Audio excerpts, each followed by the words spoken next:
বন্ধুরা, আগেই বলেছি মাগুরা একটি ঐতিহ্যের জেলা।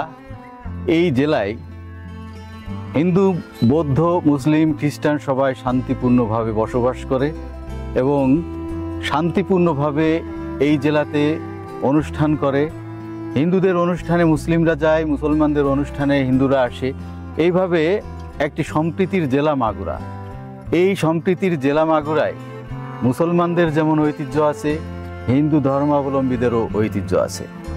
তো ইতোপূর্বে আমরা অনেক ঐতিহ্য দেখিয়েছি, অনেক মসজিদ দেখিয়েছি, অনেক মন্দির দেখিয়েছি, অনেক আশ্রম দেখিয়েছি, শ্মশান দেখিয়েছি, স্কুল দেখিয়েছি, মাদ্রাসা দেখিয়েছি।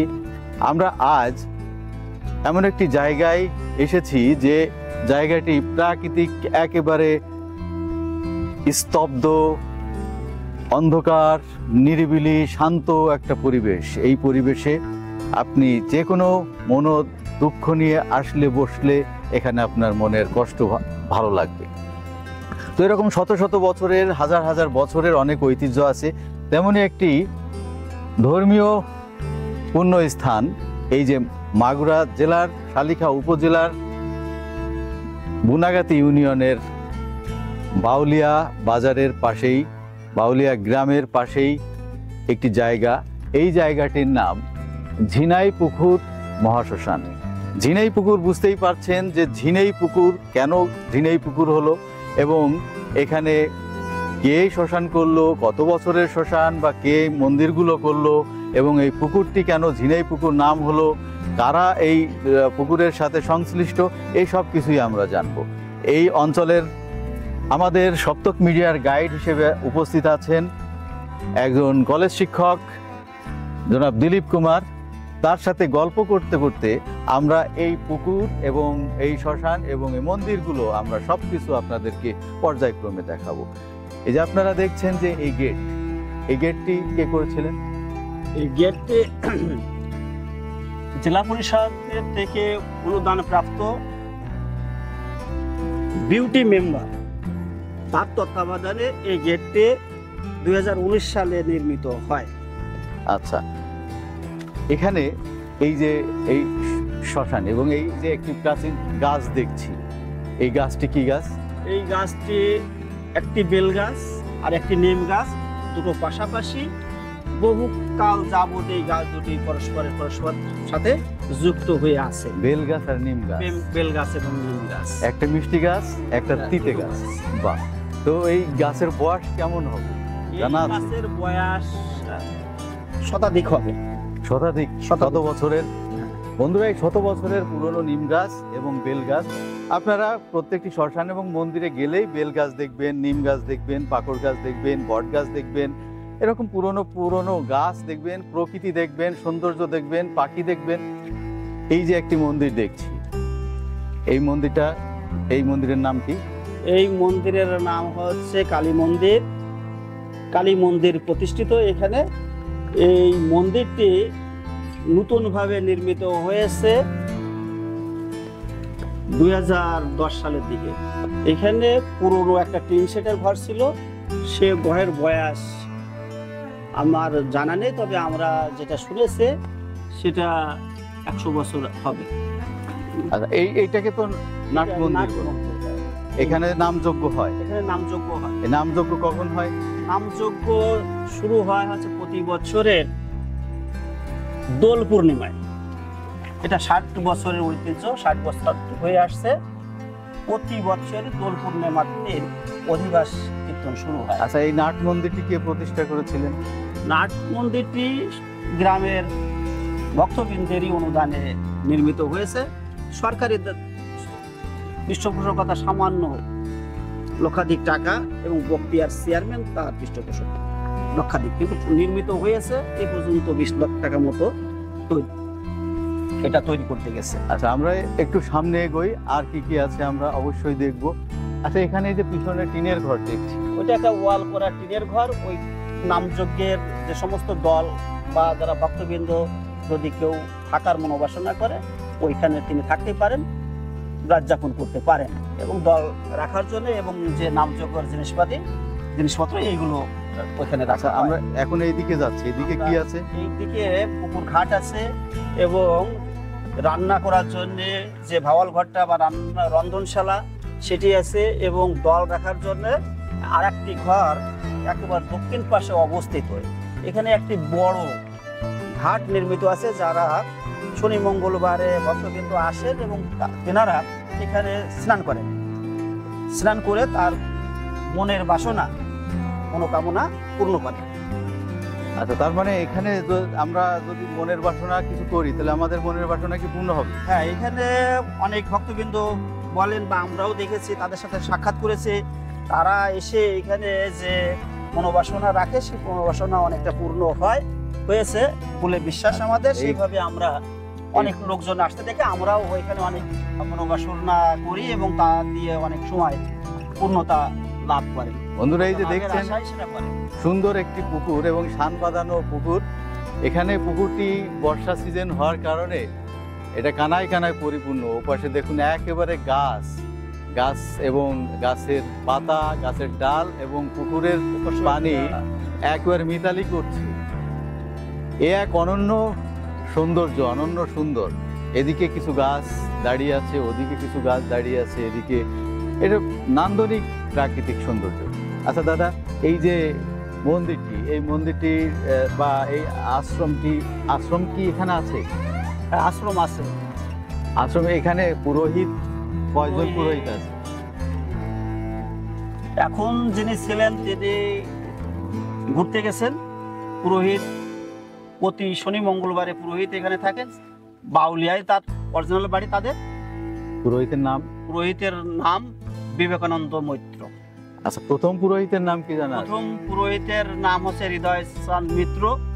তিনি অনেক আগেই গত হয়েছেন এবং তার নাম অনুসারেই এখানকার ঝিনাই পুকুরের নামকরণ করা হয়ে গেছে যে হৃদয় চাঁদ ও বিজয় পাগল সেবাশ্রম বলে এখন খ্যাত।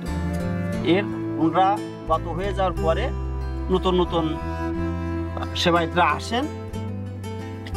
আচ্ছা, এই যে মন্দির এবং আশ্রম এবং এই যে শ্মশান, এই পুকুর, এখানে কি কি উৎসব আপনারা পালন করেন? এখানে শ্রীকৃষ্ণ জন্মাষ্টমী পালিত হয়। এইখানে দুর্গা পূজাও কোনো কোনো বছর হয়, প্রত্যেক বছরই দুর্গা পূজা হয় না। এখানে রথের আয়োজন করা হয়। এছাড়াও সারা বছরে যে সমস্ত অনুষ্ঠান, হিন্দু ধর্মীয় অনুষ্ঠানগুলো হয়, প্রায়ই প্রতিপালিত হয়ে থাকে। কি পরিমাণ লোকের সমাগম হয় এখানে? এখানে বিশেষ করে নামযজ্ঞের সময় 10 থেকে 20,000 লোকের আগমন ঘটে। আচ্ছা, এই জায়গাটার এই যে ঘিরা, এই জায়গাটার কি কোনো আলাদা কোনো নাম আছে? এই ঘিরা জায়গাটার আলাদা কোনো নাম নেই। ওই হৃদয় চাঁদ বাবার অনুসরণ করে এই জায়গাটা ঘিরা আছে। হৃদয় চাঁদের সমাধিস্থ করা আছে ভিতরে। আচ্ছা, হৃদয় চাঁদ মণ্ডল, হৃদয় চাঁদ মৈত্র। আচ্ছা, এখানে রান্না বান্না হয়? এখানে রন্ধনশালা। এটা একটা 1000 বছরের ইতিহাস ঐতিহ্য। শ্মশানটা 1000 বছরের উপরের শ্মশান। আচ্ছা, হাজার জমিদার যে সুধাংশু বক্সিরা এই জায়গায় জমি দান করেছিলেন।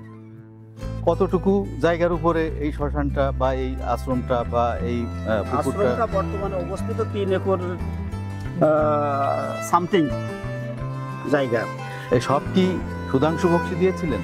সব সুধাংশু বক্সিরই অধিকাংশ জায়গায়। এরপরে পুলিন মজুমদার 20% জায়গা, এই যে পাশে যেটা দেখতে পাচ্ছেন, এটা পুলিন মজুমদার 20% জায়গা এই পাশে দান করেছেন। তেনার নামটাও আমরা ডোনার হিসেবে রেখেছি। আচ্ছা, এখানে এই যে আশ্রম এবং মন্দির যাই বলি এবং ঝিনাই পুকুর, এখানের বেশি ঐতিহ্য। আপনি বললেন যে 1000 বছরের ঐতিহ্য এখানে। তো জমিদাররা ছিল 200 বছর, আপনি বলছেন 1000 বছর। তো এখানে দুই রকম হয়ে গেল না? এই জায়গাটা যখন এখানে হিন্দুরা বসবাস করতে শুরু করলো, তখন থেকেই যে মৃতদেহ এখানে আমি রাখতো এনারা। তো সেই অনুযায়ী সেই 1000 বছর যদি এখানে হিন্দুরা বসবাস করে থাকে, তাহলে 1000 বছর ধরেই এখানে আসে। 500 বছর আগে যদি হিন্দুরা থেকে থাকে, 500 বছর থেকেই এই আপনি বলতে চাচ্ছেন যতকাল এখানে হিন্দুদের বসতি ততকাল এই শ্মশান এবং শ্মশান তা আশ্রম হয়েছে পরে, মন্দির হয়েছে পরে। মন্দির পরে হয়েছে, মন্দির পরে 1000 বছর শ্মশান। শ্মশান 1000 বছরের। আচ্ছা, এই বট গাছের বয়স কত হবে? গাছের বয়স 40-50 বছর। 40-50 বছর। এই পাকুড় গাছের বয়স ধরেন 20-25 বছর।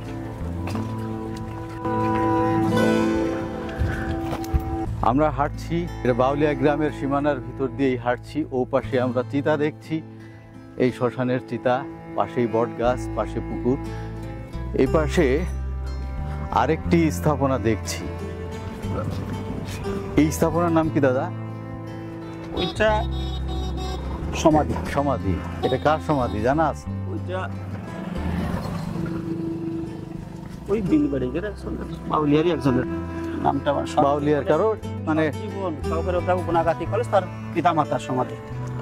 আচ্ছা, আমরা কি এই পাশ দিয়ে যাবো না এই এইটা? ও, আমরা আরেকটি জায়গায় যাচ্ছি, এখানেও রহস্য ঘেরা, তাই তো? বেশ রহস্য এখানে লুকিয়ে আছে। দেখা যাক আমরা এখানে কি দেখি। আমরা কিছুক্ষণের মধ্যেই আমরা জানতে পারবো দিলীপদার মাধ্যমে যে এখানে আসলে কি রহস্য লুকিয়ে আছে। এটা আমার করে দেওয়া, এখনো শেষ করতে পারিনি। এটা কি মন্দির? এটা মন্দির, এটা হচ্ছে শিব মন্দির। এটা শিব মন্দির, এখনো নির্মাণাধীন। নির্মাণাধীন শিব মন্দির। এটা মাস 2 আগে এটা তৈরি করেছি। এটা নির্মাণাধীন শিব মন্দির আমরা দেখতে পাচ্ছি এখানে। এই যে এখানে এই যে মনোবাসনার জন্য দেখেন ইট বেঁধে রাখছে এই যে গাছে। বন্ধুরা, যে আমরা যেটাকে বলি লোকবিশ্বাস, সেই লোকবিশ্বাস থেকেই এই যে তাদের মনোবাসনা পূর্ণ করার জন্য এখানে ইট বেঁধে দিয়ে গেছে এক একটি। মানে এই ইট বাঁধে কিভাবে বলেন তো দেখি? ইটটা বাঁধে আপনার মনোবাসনা করে যে আপনি ধরেন আপনার একটা ইসের জন্য আপনি মনে বাসনা নিলেন যে আমার যদি এটা হয় তাহলে আমি এখানে কিছু অর্ঘ্য বা কিছু করব। কিন্তু ইটের সাথে সম্পর্ক, ইটের সাথে ওই যে তাদের মনের একটা স্মৃতি যে আমি একটা ইট বেঁধে রাখছি, আমি একটা মানত করছি। এই যে মানত করার যে উদ্দেশ্য, অভিপ্রায়, এরপরে অন্য কিছু যদি সেটা পূর্ণ হয়, সে অন্য কিছু কি দেয়? সেটা হয়তো একটা যার যেরকম মানত থাকে যে আমি একটা পুজো পার্বণ দেব, বা এইখানে একটা মুরগি করে দেবো, বা ছাগল, এই জাতীয় অনেক কিছু যে যেরকম। এখানে দেখুন এখানে প্রত্যেকটি গাছে এখানে দেখুন একেবারে মুসলমানদেরও বাধা আছে, হ্যাঁ, হিন্দুদেরও বাধা আছে। এটা ওই অনেকে দেখা গেল যে ছেলে মেয়ে হয় না, যদি ছেলে মেয়ে হয় তারা হয়তো নামযজ্ঞের সময় একটা কিছু টাকা দিল বা কিছু অর্ঘ্য রাখলো, এইভাবে এটা মনোবাসনা পূর্ণ হলে। আমাদের তো দেখা শেষ। তো বন্ধুরা, আমরা এখন এইসব জন্য সবর মধ্যে, হ্যাঁ, এই পর্যন্ত, এই প্রাচীর পর্যন্ত, এই সবই এই আশ্রমে 4 একর মতো, 4 একর, মোট 4 একর জমি। 4 একর। আচ্ছা বন্ধুরা, আমরা এখন বেরোচ্ছি এই যে ঝিনাই পুকুর মন্দির এবং শ্মশান থেকে। আমরা এখন আমাদের পরবর্তী গন্তব্যে চলে যাব। সেই পর্যন্ত আপনারা ভালো থাকবেন। দেখা হবে অন্য কোনো ইতিহাস নিয়ে, অন্য কোনো রহস্য নিয়ে। ততদিনে ভালো থাকবেন, সুস্থ থাকবেন। সবার মঙ্গল কামনায় সপ্তক মিডিয়া এই ঝিনাই পুকুর মহাশ্মশান থেকে এবং ঝিনাই পুকুর আশ্রম থেকে আমরা বিদায় নিচ্ছি।